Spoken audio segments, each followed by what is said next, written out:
Okay, this is typical. I was just about to head home, already packed all the things, and then I heard back there the red-breasted flycatcher, and I'm convinced that's it. So I have to go back to check it.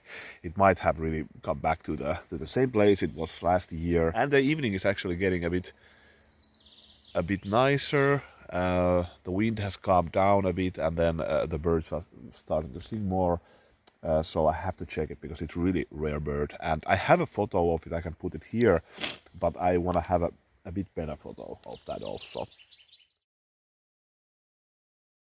That's a common chaff. What was the chief chaff back there, and then that's the common chaffinch, and then there's the this is the wood warbler. See it there. So this is first of all my most requested knife in the channel for a review. I'm pretty sure about that. Ever since I started the channel, there has been private messages, also emails sending people like, what is my opinion of this Carpenter, and I never tested it.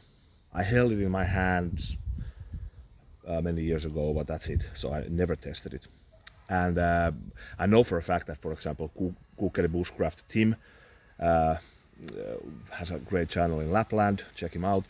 He loves this knife. I saw his review already years ago, and yeah, well, now I have it. 2 weeks of use, and this is magnificent puukko, really. So this is I fell in love with this immediately. I love it. I absolutely love it, and I have a lot of things to say about this also. I know this kind of intrigued my kind of thinking on puukko designs and everything. So this has many things going for it, and I have many things to say about it, and also about the design. So I think there's one point that maybe like no review have mentioned it. It could be, but I noticed one thing about the design and of the influence that this puukko might have or have taken it. Yeah, so first of all, I love the sheath. I've used it on as a neck knife, but I love the sheath. So this is it's simple, it's original. My daughter is there. We're doing hyvä edit. Yeah, so I love the sheath. I really do. So it's original. It's also traditional.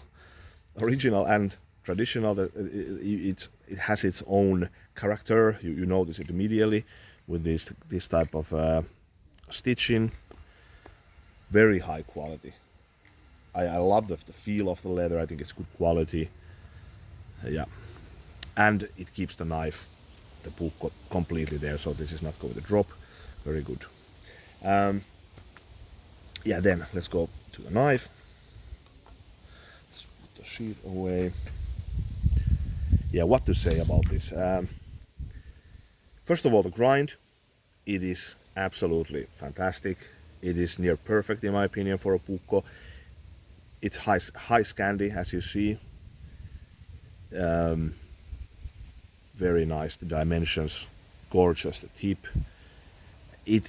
Let me show the feathers. This is remarkable how good this is with woodwork. So it being said that it's a Carpenter knife, it's not exaggeration. So this definitely is a woodworking knife par excellence, really. So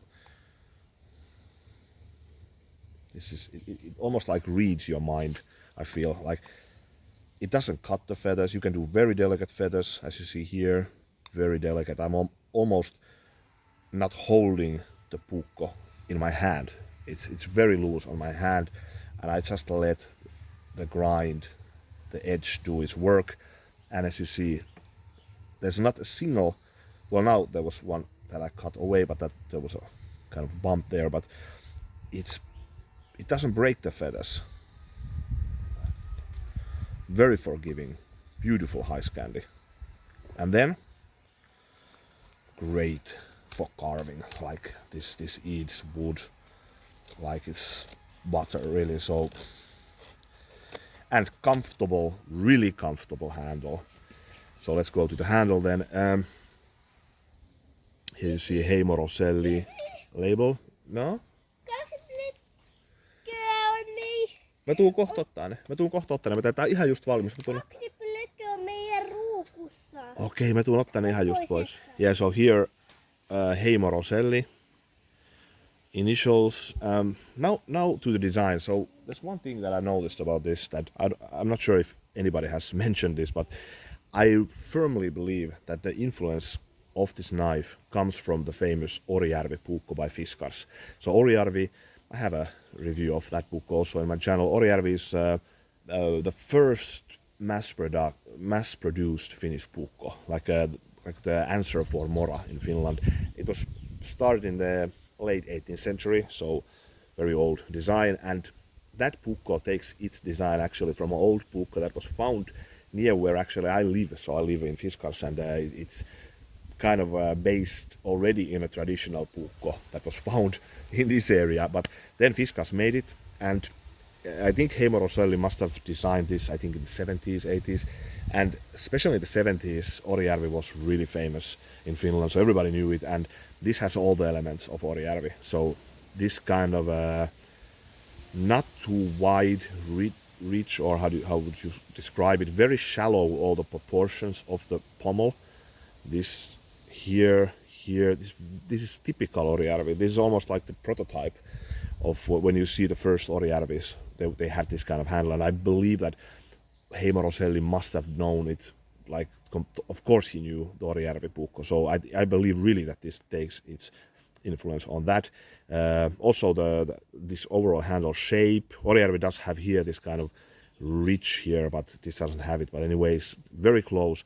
And then also high Scandi, like you would have with Orijärvi, high Scandi blade. And then, interesting, this has upswept or trailing point, or how do you say it? But it has it, and also Orijärvi has it. So this really, it has to take its influence on that. Orijärvi was even higher, the Scandi, so it was almost like saber or and so forth. Yeah, but this is I love this knife. This might be really, at the moment, I think this is my favorite puukko.